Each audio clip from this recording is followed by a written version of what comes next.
Туугандар, ассаламу алейкум. Урматтуу биздин каналдын катталуучулары, мал чарба көрөрмандары, саламатсыздарбы?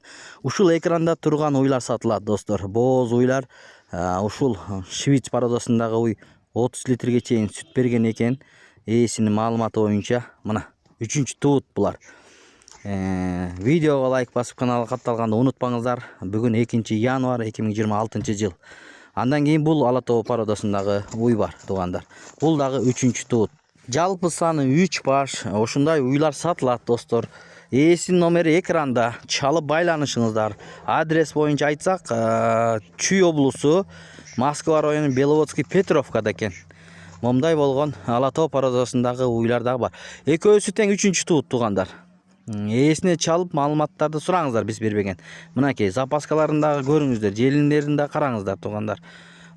Биринчи могу турган швиц 30 литрге чейин сүт берет экен. Могу ала тоо породасында 27 литрге чейин сүт берет экен. Андан кийин мына 3-чү уюбуз бул кунаажын, туугандар. Биринчи эле туут. Көрүңүздөр, ушул бир эле баш экен биринчи тууттан, туугандар. Желиндеп коюптур. Баасын айталы. Баасын 190 000 сомго беремин дейт. Мына сүйлөшүңүздөр, ушул келишкен кунаажын. Мо экөөнү, достор, экөөнүн баасы 285 000 сомдон сурап атат ар бирин. Сүйлөшүңүздөр чалып. Видеого лайк басканды унутпаңыз.